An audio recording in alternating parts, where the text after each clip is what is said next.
الحمد لله رب العالمين والعاقبة للمتقين ولا عدوان إلا على الظالمين والصلاة والسلام على أشرف الأنبياء والمرسلين نبينا محمد وعلى آله وصحبه وأهل طاعته أجمعين. أما بعد، فقد قال الله سبحانه وتعالى: أعوذ بالله من الشيطان الرجيم من همزه ونفخه ونفسه بسم الله الرحمن الرحيم.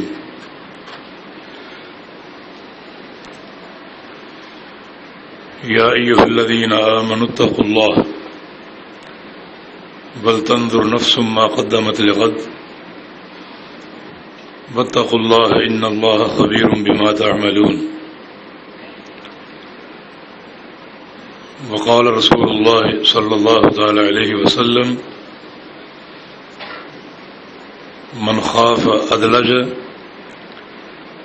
ومن أدلج بلغ المنزل ألا إن سلعة الله غالية ألا إن سلعة الله الجنة.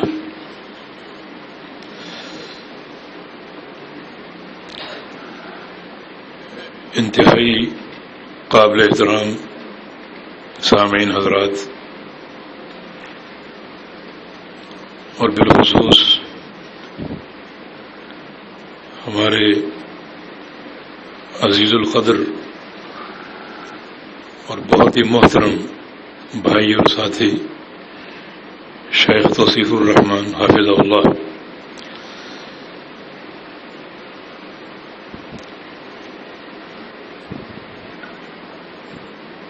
رسول کریم صلی اللہ علیہ وسلم کی ایک حدیث ہے: حفت الجنت بالمکارہ وحفت النار بالشہوات. جنت کو سختیوں اور تکلیفوں کے ساتھ ڈھانپا گیا ہے. یہ گھر بہت ہی عمدہ ہے. ایک حدیث قدسی کے الفاظ ہیں: اعددت فیہا لعبادی الصالحین ما لا عین رأت ولا اذن سمعت ولا خطر علی قلب بشر. اللہ فرماتا ہے کہ میں نے اس جنت میں اپنے صالحین بندوں کے لیے وہ کچھ تیار کر رکھا ہے جو نہ کسی آنکھ نے دیکھا اور نہ کسی کان نے سنا اور نہ کسی دل میں ان کا تصور پیدا ہوا. یہ گھر تو بہت عمدہ ہے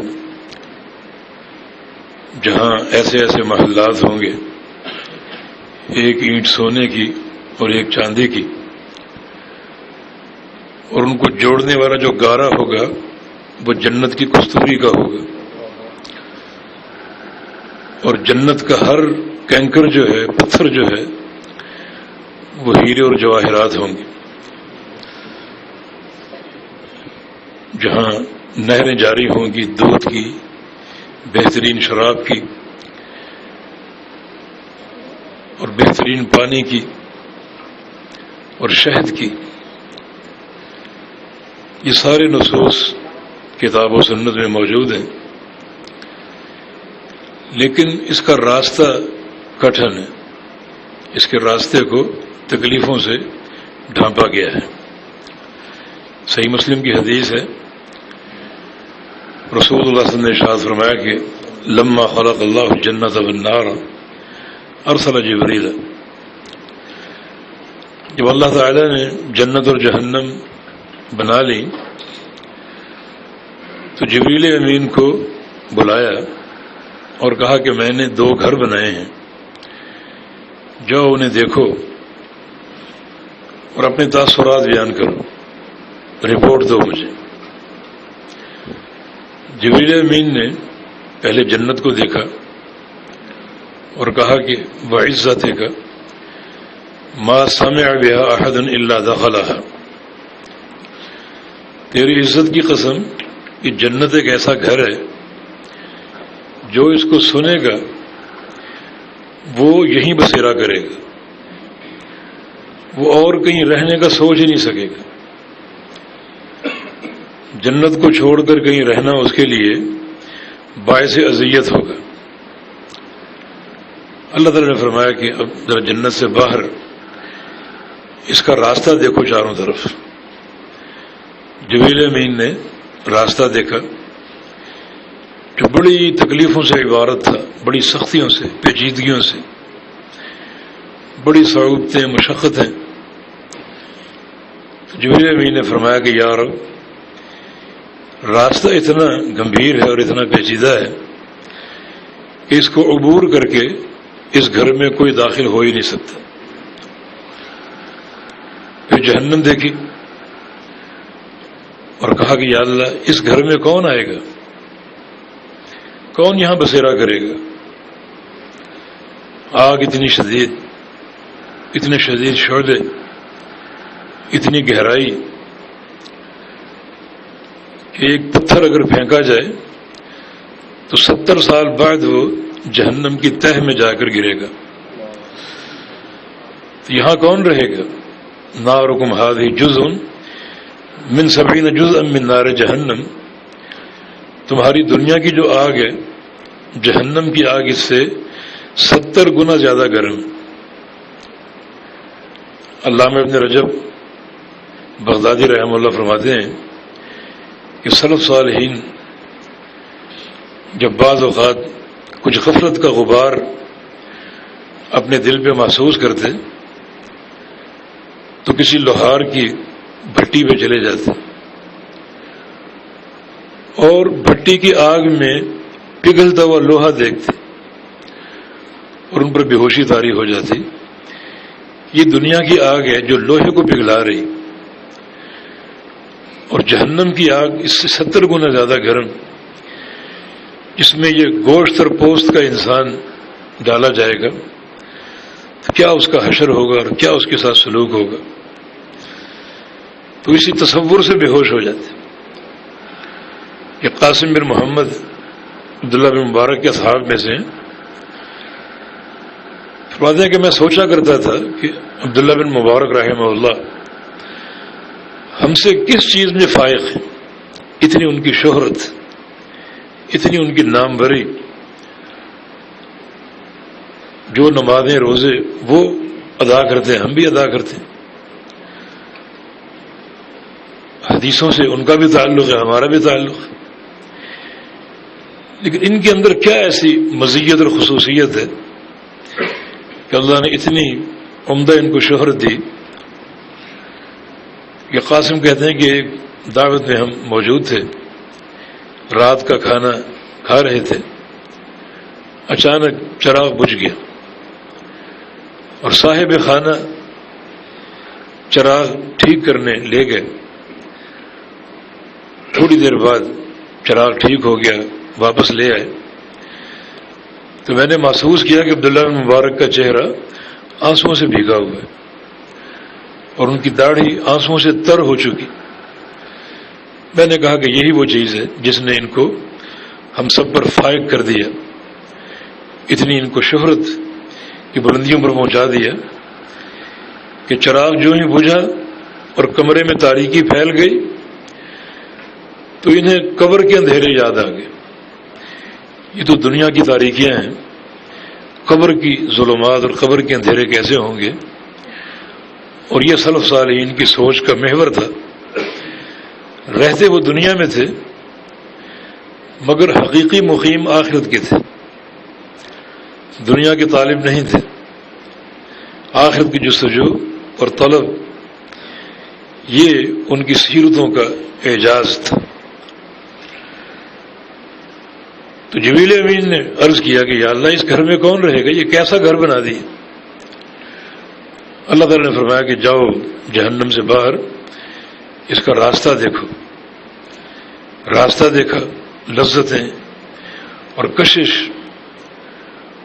اور شہوتیں، کہا کہ یا اللہ یہ راستہ ایسا بنایا ہے کہ ہر شخص اس کو اختیار کرے گا، اس پر چلے گا اور جہنم میں آ جائے گا۔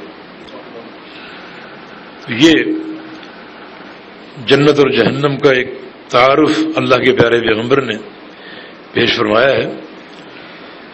تو نبی علیہ السلام کی حدیث حفت الجنت بالمکارہ کہ جنت کو ڈھانپا گیا سختیوں کے ساتھ،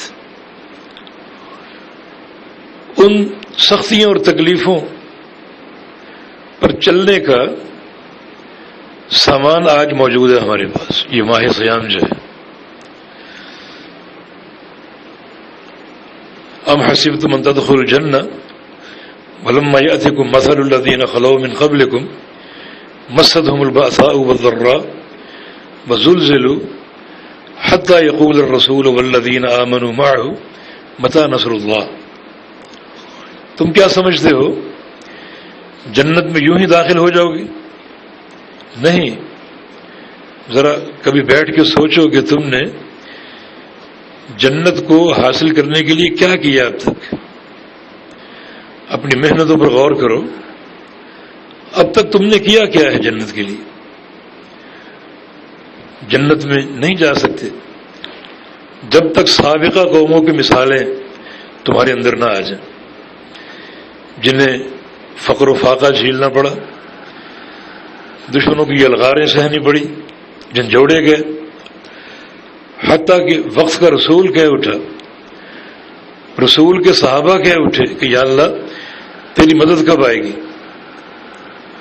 ایک دفعہ رسول اللہ صلی اللہ علیہ وسلم تشریف فرما تھے بیت اللہ کے زیر سایہ، اور آپ کے صحابی خباب بن ارت رضی اللہ عنہ آپ کے ساتھ بیٹھے ہوئے تھے، اور وہ تکلیفوں کا دور تھا، مشقتوں کا دور تھا، آزمائشوں کا دور تھا۔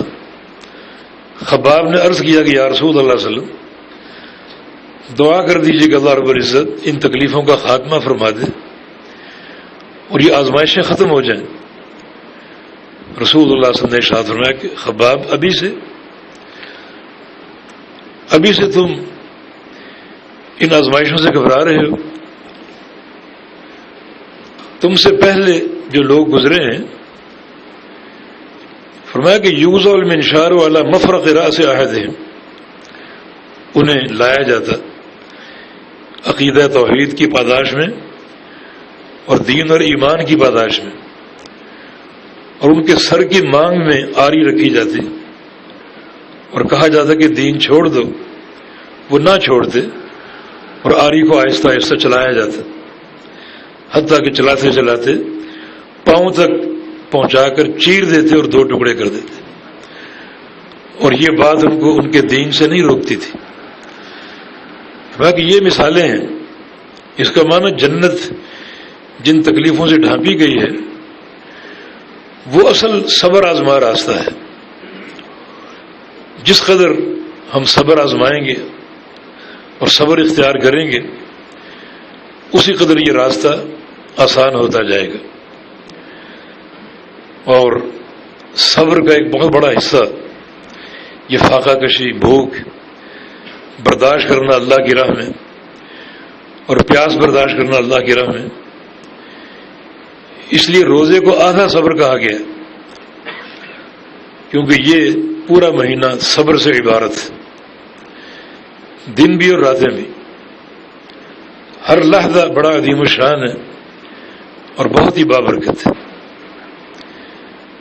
آدھی رات تقریباً ہونے کو ہے اور آپ قیام اللیل کر رہے تھے، بڑے شرف کی بات ہے، اور یقیناً یہ رجال کا شیوا ہے اور اس کا اجر بھی بہت۔ نبی علیہ السلام کی حدیث ہے من صلی هذه الصلاة مع الامام حتى ينصرف کتب له قیام لیلۃ، جو یہ نماز پوری اپنے امام کے ساتھ پڑھ لے شروع سے آخر تک، اللہ تعالیٰ اسے پوری رات کے قیام کا اجر دے گا۔ یہ سعادت سمیٹنے کی یہ گھڑیاں ہیں، بلکہ اسی تعلق سے دوسری سعادت یہ ہے نبی علیہ السلام کے ایک حدیث میں کہ جو عشاء کی نماز باجماعت پڑھ لے اور فجر کی نماز باجماعت پڑھ لے، اللہ تعالیٰ اسے بھی پوری رات کے قیام کا اجر دے گا. یہ ایک ہی رات میں یہ اجر و ثواب کے خزانے ہمارے منتظر. بلکہ ایک اور حدیث ہے رسول اللہ صلی اللہ علیہ وسلم کی کہ جو شخص اپنے بستر پہ جائے، دائیں کروٹ لیٹے، اذکار پڑھے، اور خاص طور پہ سورہ بقرہ کی آخری 2 آیتیں، حدیث میں کفتا ہو کے الفاظ ہیں، یہ 2 آیتیں کفایت کر جائیں گی. کفایت کی 2 تفسیریں ہیں. ایک تفسیر یہ ہے کہ جو رات کے شرور ہیں، فتنے ہیں، ان سے بچاؤ، کیونکہ رات جو ہے یہ فتنوں کا گڑھ ہے، مفاسد کا یہ ایک مرکز ہے. بسم اللہ الرحمن الرحیم قل اعوذ برب الفلق من شر ما خلق ومن شر غاسق اذا وقب. یہ غاسق بمعنی اللیل، یا اللہ تیری پناہ پکڑتا ہوں رات کے شر سے، جب یہ نمودار ہو، جب بھی یہ داخل ہو، رات کے شر سے تیری پناہ پکڑتا ہوں. تو رات ایک شر ہے. ایک دفعہ رسول اللہ صلی اللہ علیہ وسلم تشریف فرما تھے، ام المومنین بھی ساتھ تھی، عائشہ صدیقہ رضی اللہ عنہا. چاند 14ویں کا روشن تھا. فرمایا کہ عائشہ استعیذی باللہ من شر ھذا اذا وقب، یہ چاند ہے، اس کے شر سے اللہ کی پناہ طلب کیا کرو. چاند شر نہیں ہے، اشارہ رات کی طرف، کیونکہ چاند رات کو طلوع ہوتا ہے. چاند تو بہت سی عمدہ مثالوں کا ایک مرکز ہے ہمارے دین میں، لیکن چونکہ چاند رات کو نکلتا ہے، اشارہ رات کی طرف ہے. رات بہت سے شرور اور مفاسد کا منبع ہے. رات ہی کو چور ڈاکو نکلتے ہیں، رات ہی کو فاحشہ عورتیں اپنے گھروں سے نکل آتی ہیں، اور بعض تو برسر عام لوگوں کو دعوت گناہ دیتی. شر ہی شر. پھر یہ موذی جانور، بچھو، سانپ راتوں کو بلوں سے نکلتے، اور پھر سب سے یہ خبیث طبقہ جادوگر، ان کا اصل جو عمل ہے سحر کا، یہ اندھیروں میں کرتے، ان کو تاریکی پسند ہے. تبھی یہ کالے بکرے مانگتے. جن جنوں کے ناموں پہ چڑھاوا دینا ہوتا ہے انہیں یہ کالا رنگ پسند ہے. مسیلمہ کذاب سے کسی نے پوچھا تھا کہ تم نبوت کا دعویٰ کرتے ہو، کیف یأتیک الوحی، تمہارے پاس وحی کیسے آتی؟ کبھی دیکھا نہیں ہم نے وحی کے نزول کو. تو کہتا ہے کہ فی ظلماء ہندسن، مجھ پر وحی آتی ہے بڑی تاریکی میں، کوئی دیکھ نہیں سکتا. تو باطل تاریکی کا نام. یہی سوال اللہ کے پیارے پیغمبر سے صحابہ نے کیا، تو فرمایا کہ فی مثل فلق الصبح، جب مجھ پر وحی آتی ہے چاہے رات کو آئے، لگتا ہے چاروں طرف نور ہی نور پھیلا ہوا. تو دین نور کا نام ہے، اور یہ ظلمت اور تاریکی یہ باطل کی نشانی ہے. ہاں، رات کی تاریکی نعمت ہے ایک طبقے کے لیے. تتجافى جنوبهم عن المضاجع يدعون ربهم خوفا وطمعا، وہ طبقہ جو رات کی تاریکی میں اپنے بستر چھوڑ دیتا ہے، سردی ہو گرمی ہو، بستر نرم ہو گرم ہو، چھوڑ دیتا ہے، اور وضو کر کے مصلے کی پشت پر سوار ہو جاتا ہے. اس کے گھر والے بھی نہیں جانتے کہ کمرے میں بیٹا کیا کر رہے. تاریکی اور تنہائی کی بات ہے. اللہ تعالیٰ فرماتا ہے کہ لا تعلم نفس ما اخفی لهم من قرۃ اعین، کسی کو معلوم نہیں میں نے ان بندوں کی آنکھوں کو قیامت کے دن کیسے ٹھنڈا کرنا ہے. فرشتے بھی نہیں جانتے. یہ تاریکی اس لحاظ سے نعمت ہے چھپ کر عبادت کرنے والوں کے لیے جو ریاکار نہیں ہوتے. بہت سے سلف صالحین ایسے گزرے ہیں جو مسلسل روزے رکھتے اور ان کی بیوی تک کو علم نہ ہوتا کہ شوہر کا روزہ، اتنا اخلاص ہوتا. یہ تاریکی جو ہے یہ مخلص بندوں کے لیے ایک نعمت عظمیٰ ہے. اللہ تعالیٰ بعض بندوں کے عمل پر باقاعدہ ہنستا ہے. کیا محبت کا اظہار. ان میں سے ایک بندہ وہ بھی ہے جو قافلے میں شامل ہو اور قافلہ تھکاوٹ سے چور ہو جائے اور کہیں پڑاؤ ڈالنے کا پروگرام بن جائے. رات کی تاریکی میں پڑاؤ ڈال دیا، خیمے گاڑ لیے، قافلے والے سو گئے، مگر یہ نہیں سوتا. لوگوں کو دکھانے کے لیٹا ضرور مگر کھلی آنکھوں کے ساتھ. جب دیکھا کہ لوگ سارے کے سارے نیند کی وادی میں داخل ہو چکے ہیں، پھر یہ خاموشی سے اٹھتا اور وادی کے ایک طرف چلا جاتا اور جا کر اپنے رب سے راز و نیاز شروع کر دیتا ہے. قیام اللیل کا اہتمام شروع کر دیتا ہے. یہاں وہ نفل پڑھ رہا ہے اور پروردگار اسے دیکھ دیکھ کر ہنس رہا ہے. یہ اظہار محبت. اور نبی علیہ السلام کا آگے ایک جملہ ہے کہ حتی یوقظہم للصلاۃ، بڑا قابل غور. پھر یہ لوگوں کو حتی یوقظہم للرحیل، پھر لوگوں کو جا کے اٹھاتا ہے کہ لوگوں اٹھو، دیر ہو جائے گی، جلدی کوچ کرو. اس جملے کا معنی یہ ہے کہ یہ نہیں کہ نماز پڑھتا جا رہا ہے کہ لوگ اٹھیں اور دیکھیں کہ میں تو نماز پڑھ رہا ہوں، ریاکاری نہیں، بلکہ جلدی نماز ختم کر کے لوگوں کو اٹھا رہے اور تاثر یہ دیتا ہے کہ میں بھی سویا ہوا تھا اور تم سے پہلے میری آنکھ کھل گئی. تو تاریکی کچھ بندوں کے لیے نعمت بھی ہے مگر اس کا زیادہ استعمال اہل باطل کرتے.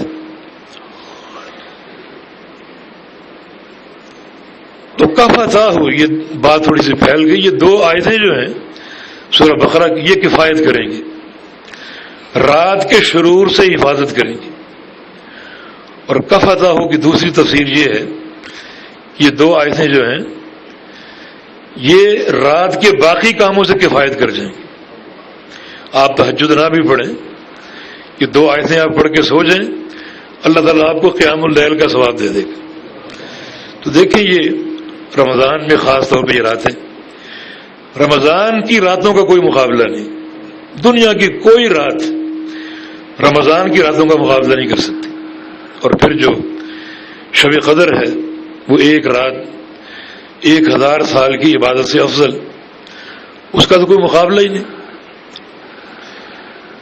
تو عرض یہ کر رہا تھا کہ جنت کو ڈھانپا گیا ہے مکارہ کے ساتھ، تکلیفوں کے ساتھ. اور نصوص سے یہ بات واضح ہوتی ہے کہ زیادہ یہ راستہ صابرین کے لیے. اور روزے میں جو صبر کا مظاہرہ ہے یہ کسی اور عبادت میں نہیں ہے. میرا مقصد یہ ہے کہ اس مہینے کے ایک ایک لحظہ کو ہمیں غنیمت جاننا چاہیے اور وہ تمام محاسن سمیٹنے چاہیے جو روزے کے اندر موجود ہیں، کسی اور عبادت میں نہیں ہے. کہ یہ ایک صبر کا راستہ ہے اور جنت بھی صابرین کا راستہ ہے. جو تکلیفیں ہیں، آزمائشیں ہیں، امتحانات ہیں، مکاریں ہیں، ان پر صبر کرنا، یہ وہ راستہ ہے جو اہل جنت کو عطا کیا گیا ہے. تو اپنے روزوں میں ہم اسی چیز کو قائم رکھیں، اسی چیز کو تلاش کریں، جستجو کریں. صبر کی 3 قسمیں، ایک ہے صبر الطاعہ، دوسرا صبر عن المعصیہ، اور تیسرا صبر علی اقدار اللہ. اور یہ تینوں روزوں میں موجود ہیں. صبر الطاعہ کا معنی اللہ تعالیٰ کی اطاعت پر صبر کرنا، جو اللہ اور اس کے رسول کے فرامین ہیں، احکام ہیں، انہیں ماننا. تو روزے میں ایک اطاعت ہے، سردی میں آئے گرمی میں آئے. یعنی بعض جگہ روزہ ہم نے سنا کہ 23 گھنٹے کا، لیکن کوئی پرواہ نہ کرے. یہ صبر الطاعہ ہے، اللہ اور اس کے رسول کے فرامین کی اطاعت کرنا. تو یہ مفہوم اور یہ معنی صیام میں موجود ہے.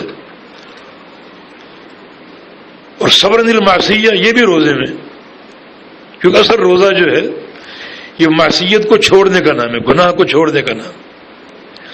بلکہ نبی علیہ السلام کی ایک حدیث، یہ صحیح الجامع صغیر میں اس کو صحیح کہا گیا ہے کہ لیس الصیام عن الاکل والشرب وانما الصیام عن اللغو والرفث، اصل روزہ کھانے پینے کو چھوڑنے کا نام نہیں، بلکہ اصل روزہ گناہوں کو چھوڑنے کا نام۔ روزہ صرف پیٹ کا نہیں ہوتا بلکہ سارے اعضاء کا ہوتا ہے۔ ایک انسان پیٹ تو خالی ہے مگر زبان سے غیبتیں کر رہا ہے تو اس کا روزہ نہیں ہے۔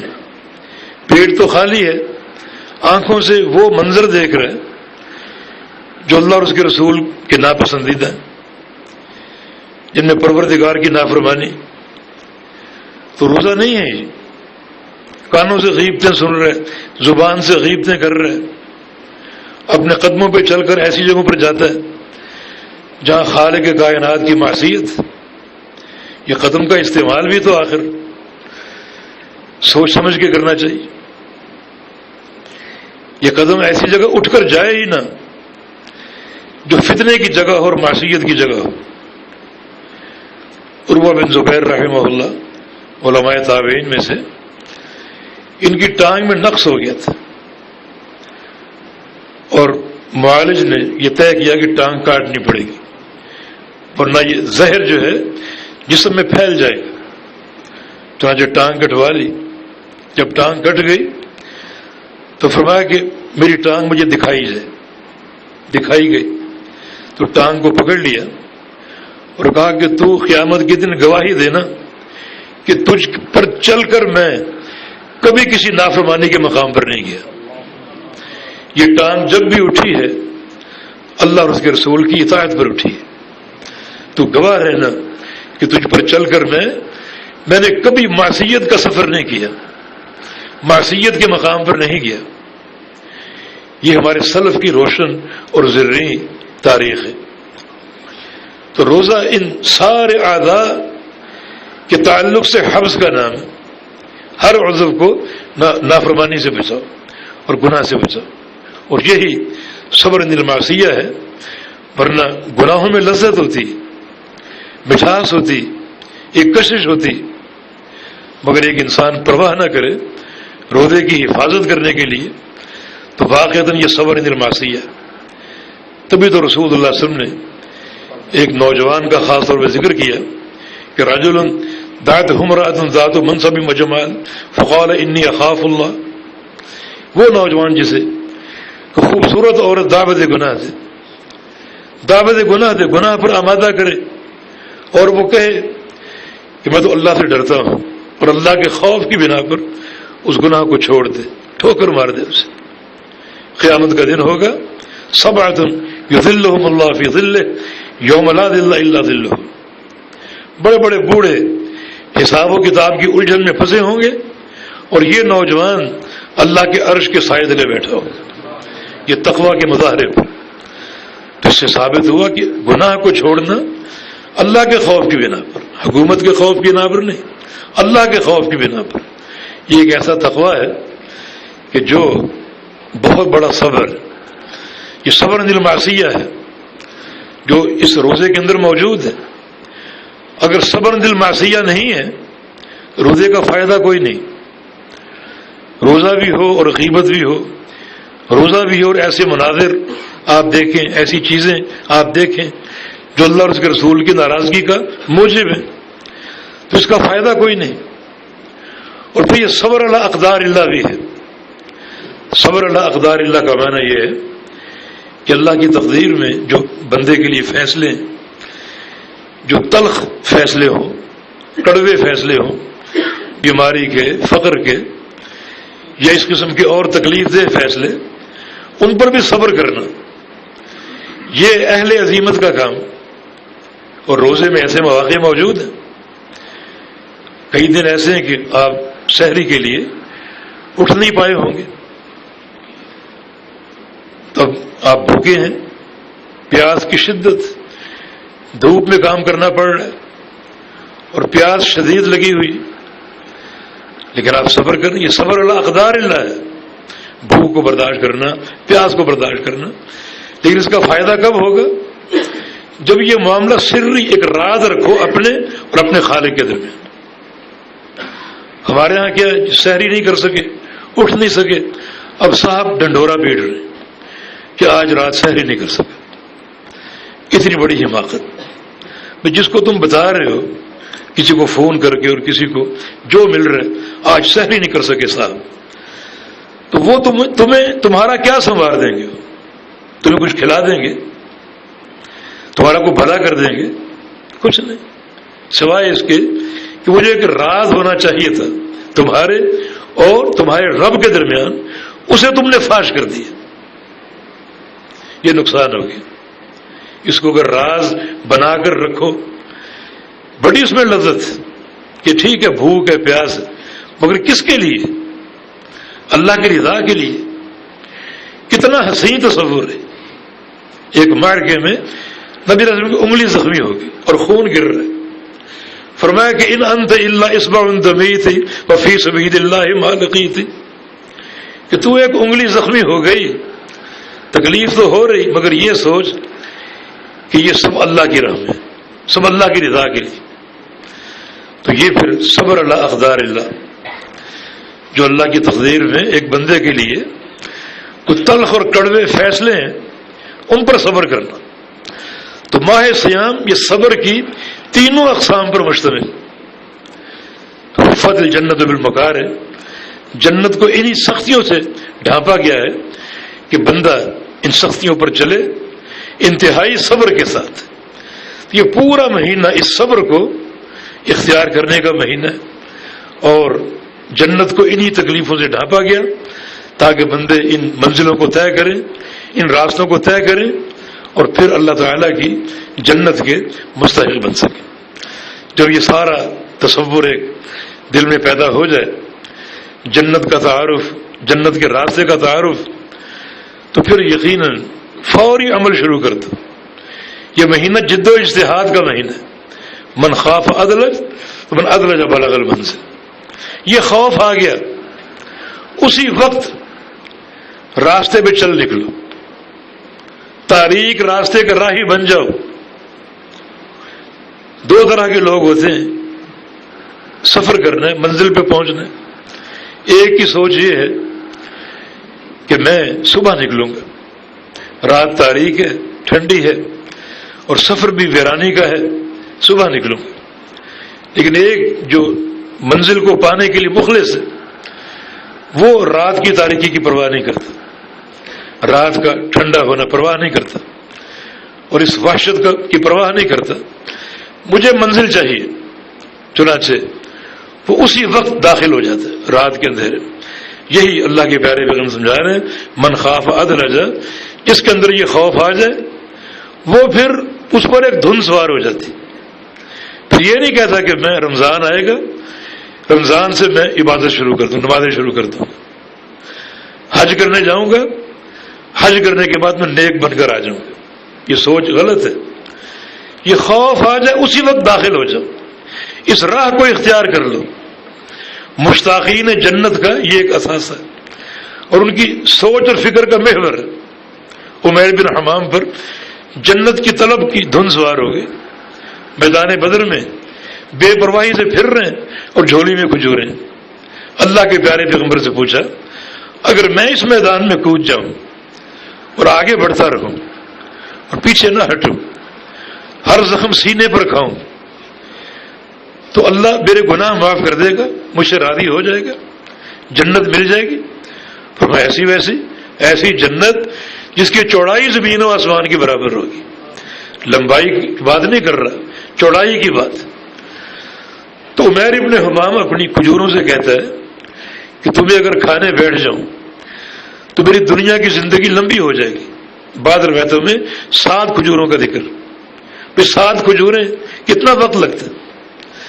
کہا کہ تمہیں کھانے بیٹھ جاؤں، دنیا کی زندگی لمبی ہو جائے گی اور مجھے فوری جنت چاہیے۔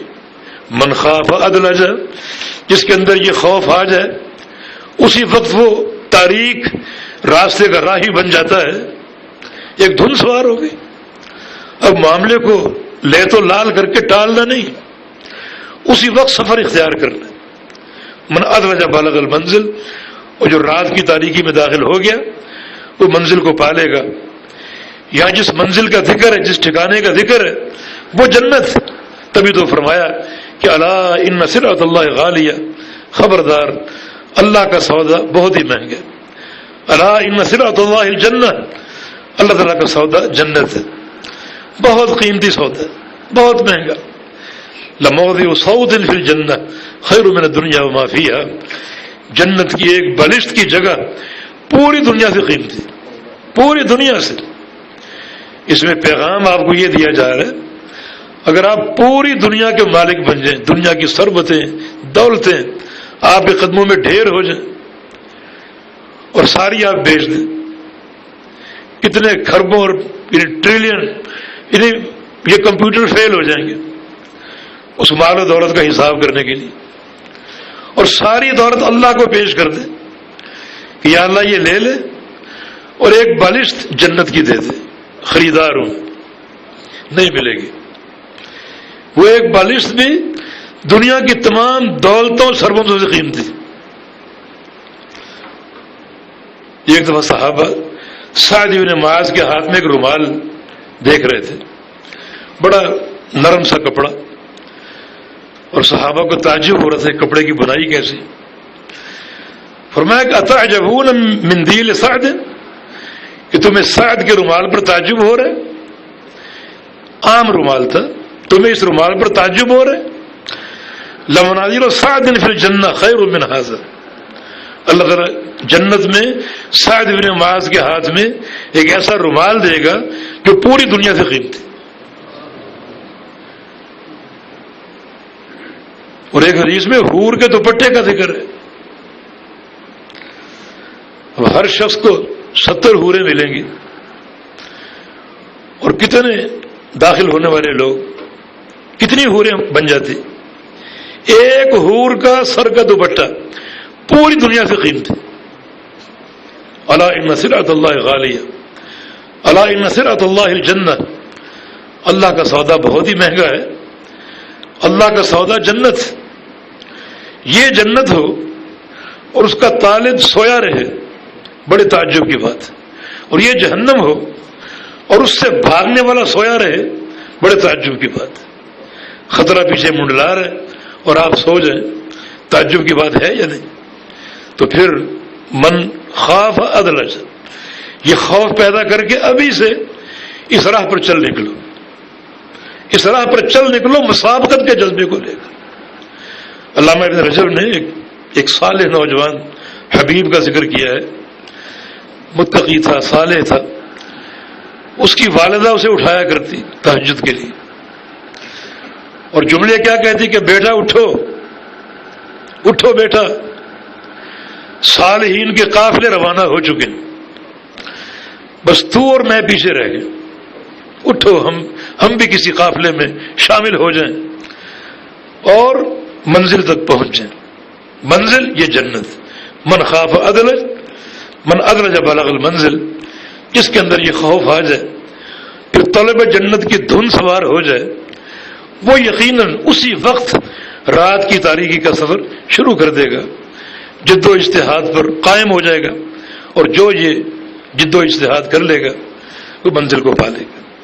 ہم تو بہت پیچھے ہیں. امام الانبیاء محمد رسول اللہ صلی اللہ علیہ وسلم، رمضان میں آپ کا جد و اجتہاد کیا ہوتا تھا، آپ کی محنت، آپ کی کوشش کیا ہوتی. صرف ایک وصال کا مسئلہ آپ لے لیجیے. اللہ کے پیارے پیغمبر وصال کیا کرتے تھے. وصال کا معنی 24 گھنٹے کا روزہ. عرب کے صحراؤں میں، مکہ اور مدینہ جیسی شدت کی گرمی والے علاقوں میں 24 گھنٹے کا روزہ، یہ آپ کا جد و اجتہاد. اور نہان الوصال، صحابہ کو روکتے. صحابہ نے کہا ہمیں بھی کرنے دیجیے، انک تواصل، آپ بھی تو وصال کرتے، ہمیں کیوں روکتے، ہم بھی کرنا چاہتے. فرمایا کہ اس معاملے میں تم جیسا نہیں ہوں، یا تم مجھ جیسے نہیں ہو. لست کا ہے یاتکم، مجھ میں تم میں فرق ہے. انی ابیت عند ربی یطعمنی یسقین، میں اپنے رب کے پاس رات گزارتا ہوں، اللہ مجھے کھلاتا بھی اور پلاتا بھی. تم مجھ جیسے نہیں ہو. یہ کھلانا پلانا کیا ہے؟ رات گزارنا کیا ہے؟ رات تو آپ اسی مصلے پہ گزارتے تھے. اور کھلانا پلانا کیا ہے؟ وہ روحانی غذائیں، اللہ کی محبت کی غذا، مناجات، اللہ سے راز و نیاز. اور اللہ رب العزت اپنی محبتیں عطا فرماتا. یہ غذا اگر مل جائے تو دنیا کی روٹی کون دیکھے گا؟ یہ حقیقی کھانا پینا نہیں کہ اللہ مجھے روٹی کھلاتا ہے، پھل کھلاتا ہے. روٹی اور پھل کھلائے گا تو وصال ہو ہی نہیں سکتا. بلکہ ایک حدیث میں انی اظل عند ربی یطعمنی ویسقین، کہ میں اپنے رب کے پاس دن گزارتا، اللہ مجھے کھلاتا اور پلاتا.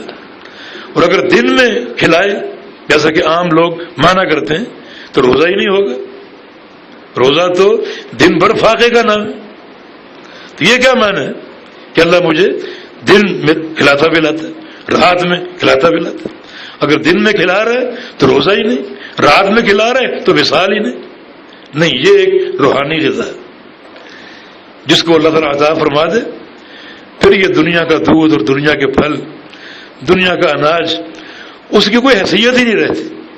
اللہ کو پکارنا، دعائیں کرنا، گر گڑانا، قیام کرنا، اس کی کتاب کی تلاوت کرنا، لذتیں ہی لذتیں. اللہ ایسا ہمکنار کرتا ہے کہ یہ میری خوراک بن جاتا ہے، میری طاقت بن جاتا ہے، میری قوت بن جاتا ہے. پھر پیارے پیغمبر کی جد و اجتہاد، وصال 24 گھنٹے کا روزہ، سحر سے سحر تک یا افطار سے افطار تک. اور رات کو کیا ماحول ہوتا؟ رات کو قیام اللیل ہوتا. آپ نے بھی کیا، ہم نے تو ایک پارا پڑھا ہوگا، لیکن پیارے پیغمبر محمد رسول اللہ صلی اللہ علیہ وسلم بعض اوقات ایک رکعت میں 9 پارے پڑھ جاتے تھے.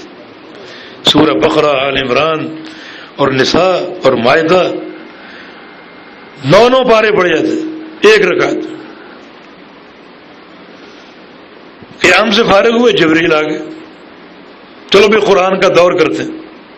جتنی وحی اتر چکی ہوتی اس کا دور شروع ہو جاتا.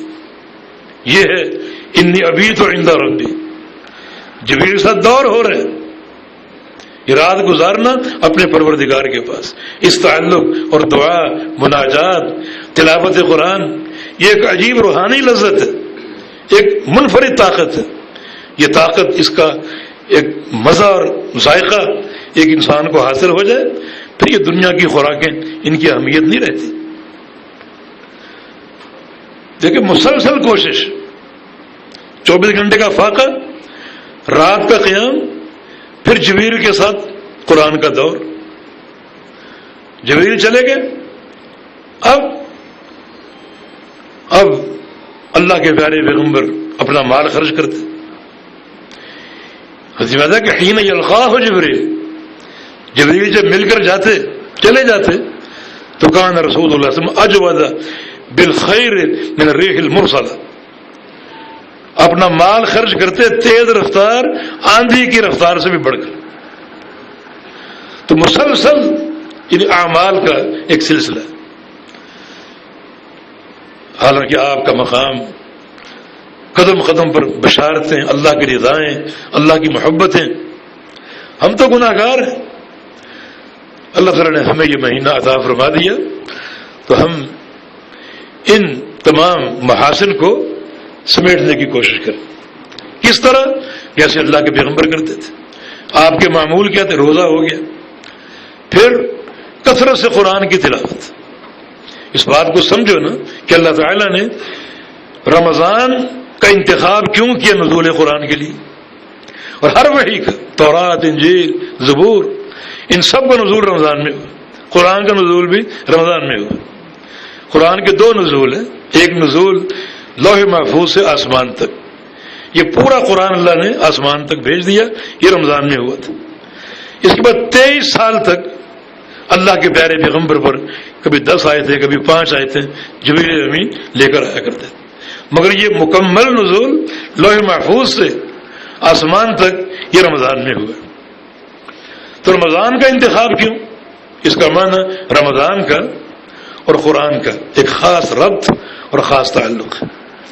تو پھر یہ رمضان کے ان لحظات کو اطراف اللیل اور اناء النہار، انہیں آپ قرآن کی تلاوت کے لیے وقف کر دیں، کثرت سے قرآن پڑھیں، چلتے پھرتے قرآن پڑھیں، جیب میں مصحف ہو، اپنے کاروباری مرکز میں مصحف ہو، گھر میں مسجد میں کثرت سے قرآن پڑھیں، کثرت سے اپنا مال خرچ کریں۔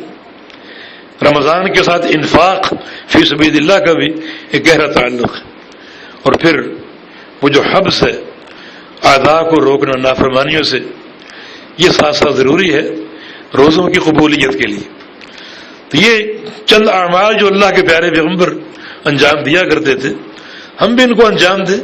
ایام معدودات، گنتی کے تھوڑے سے دن ہیں، ان کو اس محنت کے ساتھ گزاریے اور ان گھاٹیوں کو عبور کیجیے، اور وہی ایک طلب ہو دل و دماغ میں، وہی من خاف ادلج من ادلج بلغ المنزل، کہ اللہ کے خوف کو اور جنت کے حصول کی جو ایک لگن ہے اپنے اندر پیدا کر کے، جہنم سے بچاؤ اور جہنم کے خوف کو اپنے اندر پیدا کر کے اس تاریک رات کے راہی بن جاؤ اور سفر اختیار کر لو۔ اور اللہ نے فرما دیا کہ جو اس رات کا راہی بنے گا منزل کو پالے گا، اور منزل کیا ہے؟ جنت۔ جنت کیا ہے؟ اللہ تعالیٰ کا سب سے مہنگا سودا، الا ان سلعۃ اللہ الجنہ، اللہ کا سودا جنت ہے۔ تو اللہ تعالیٰ ہمیں ان سارے نصوص کی روشنی میں اس ماہ صیام کی قدر و قیمت پہچاننے کی توفیق دے، اور ہمیں اسی جد و اجتہاد کی توفیق دے جو پیارے پیغمبر فرمایا کرتے تھے، سلف صالحین فرمایا کرتے تھے، صحابہ اور تابعین فرمایا کرتے تھے، اور تاریخ میں ایسے واقعات موجود ہیں۔ اللہ تعالیٰ ہمیں بھی اس راہ پر چلنے کی توفیق عطا فرما دے، اور جو بھی ٹوٹی پھوٹی باتیں انجام پا رہی ہیں اللہ اپنی رضا کے لیے قبول فرما لے۔ اصل چیز قبولیت ہے، اللہ تعالیٰ قبول فرما لے، اللہ ہم سے راضی ہو جائے، اللہ اپنی محبتیں ہمیں عطا فرما دے، اللہ ہم سے ناراض نہ ہو، اللہ تعالیٰ ہمیں ہر شر سے، ہر مکروہ سے محفوظ رکھے، عافیت کی، سعادت کی، ایمان کی، سچے عقیدے اور توحید کی، اور اپنے پیارے پیغمبر کی سچی غلامی کی زندگی بسر کرنے کی توفیق عطا فرمائے۔ اقول قولی ھذا واستغفر اللہ لی ولکم، وآخر دعوانا ان الحمد للہ رب العالمین۔